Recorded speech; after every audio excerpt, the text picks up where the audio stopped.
International organic અને શ્રી ગણેશ કોમ્યુનિકેશનના સંયુક્ત ઉપક્રમે આજે આપણે ડૉક્ટર સારથી અંતર્ગત વાતો કરવાના છીએ. ખેડૂત ભાઈઓ, ડૉક્ટર પલકેશભાઈ પટેલ, કામા ઇન્ટરનેશનલ ઓર્ગેનિકના મેનેજિંગ ડિરેક્ટર. તમે જુઓ કઈ રીતે ખેતીમાં જીવંતતા આવે છે, કઈ રીતે તમારી વાણીમાં જીવંતતા આવે છે, કઈ રીતે વૈદિક જ્ઞાન તમને ઉપકારક નીવડે છે. આ બધું જ પાછું હરીફરીને પાછું તો સંસ્કૃતિના જતન માટે આવતું હોય છે. આપણે પલકેશભાઈ પટેલનું સ્વાગત કરવું છે. નમસ્કાર સાહેબ. નમસ્કાર શૈલેષભાઈ. પલકેશભાઈ, ખૂબ સરસ કામા ઇન્ટરનેશનલ ઓર્ગેનિક માટે આપ બંને ભાઈઓ તન, મન અને ધનથી કામ કરી રહ્યા છો. ખેડૂતોને જાગૃત કરવાનું, જીવંત કરવાનું તમે બીડું ઝડપ્યું છે. અભિનંદન સાથે શુભેચ્છાઓ. ડૉક્ટર સારથી ની આપણે વાતો કરવી છે. કૃષ્ણ ભગવાન બલરામ એક કુરુક્ષેત્રમાં ભગવાન કૃષ્ણ સારથી બન્યા હતા અર્જુનના, અને કુરુક્ષેત્ર કરીને એમણે ત્રેતા યુગનો અંત કરીને પાછો કલિયુગ આરંભ થયો 144 વર્ષ પછી. પલકેશભાઈ, આ ડૉક્ટર સારથી નામ આપવાનું શું કારણ? આના ફાયદા શું છે? આ શામાં વપરાય છે? કેટલો ડોઝ ખેડૂતોને આપવાનો છે? અને આનાથી ખરેખર શું ફાયદો થવાનો છે? બધી જ વાતો આપના મોઢે સાંભળવી છે. ડૉક્ટર સારથી એટલા માટે કે આજે વર્ષો પહેલાં જેમ આપણે શૈલેષભાઈ તમે વાત કરી કે મહાભારતમાં અર્જુનના સારથી કૃષ્ણ બન્યા હતા, એમ આજના કડીકાળ યુગની અંદર ખેડૂતો વિવિધ પ્રકારની દવાઓમાં, ખાતરોની જે માયાજાળ છે એ માયાજાળમાં ખેડૂત ફસાયેલા છે.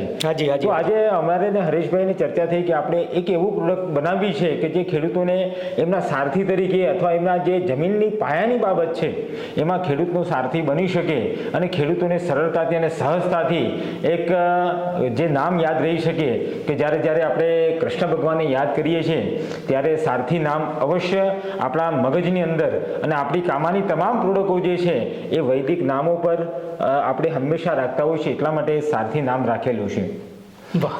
હવે સારથી કઈ રીતે કામ કરે છે ખેડૂત મિત્રો, આપણે ખાસ એ જાણી લેવાની જરૂર છે કે આપણી જમીનોમાં 40-50 વર્ષથી આપણે કેમિકલ ડીએપી આપણી જમીનોની અંદર નાખ્યું છે, પણ ક્યારે આપણે એ જમીનને કે આપણે છોડને ક્યારે પૂછ્યું છે આપણે કે જમીનમાં પાયામાં 50 કિલો, 100 કિલો વીઘામાં, એકરમાં તમે જે રાસાયણિક ડીએપી ખાતર નાખો છો, પણ જમીનમાં એની શું રાસાયણિક પ્રક્રિયા થાય છે ક્યારે આપણે વિચાર્યું છે?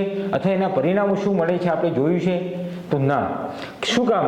તો જે જમીનમાં આપણે જે રાસાયણિક ડીએપી નાખીએ છીએ, આ રાસાયણિક ડીએપી નાખવાને કારણે સૌથી અગત્યની બાબત છે શૈલેષભાઈ, હાજી, કે એનો પીએચ આંક 8 થી લઈને 9 સુધીનો રાસાયણિક ખાતરનો પીએચ આંક છે. ખેડૂત મિત્રો, જ્યારે તમે ડીએપી જમીનમાં નાખો છો તો સૌથી એની વધારે અગત્યતા 40 થી 50 દિવસ સુધી કોઈ પણ પાકમાં એ ડીએપીની અગત્યતા. ડીએપી બે પ્રકારે હોય છે.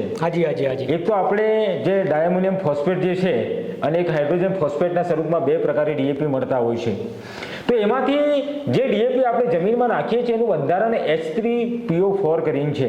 એટલે એકના 3 એટમ્સ છે ને એકના 4 એટમ્સ છે. આ બંધારણ જ પરિપૂર્ણ નથી.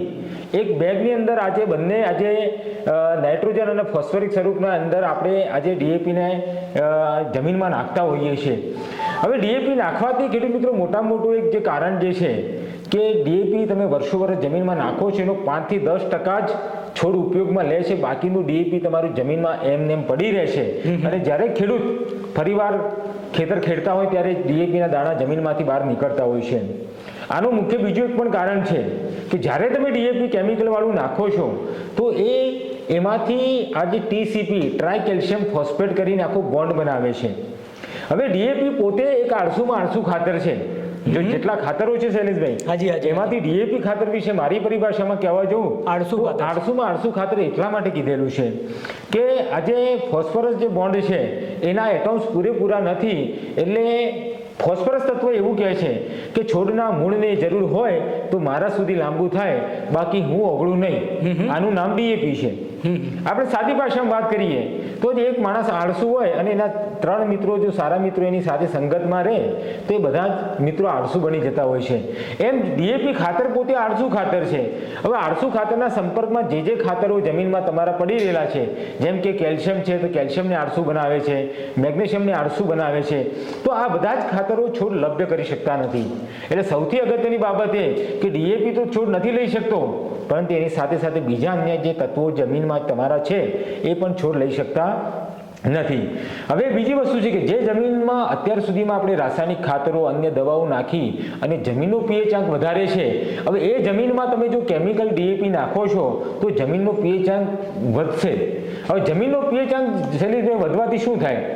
તો જમીનનો પીએચ આંક વધવાથી જે તમારો પીએચ ન્યુટ્રલ ના હોય તો જમીનમાંથી જે પીએચ જે 7 જે ન્યુટ્રલ આપણે કહીએ છીએ તો 7 પીએચ આંક હોય ત્યારે જમીનમાંના પોષક તત્વો છોડ પોતે લઈ શકે છે, એને ખોરાક બનવાની ક્રિયાની અંદર ઉપયોગમાં લઈ શકે છે.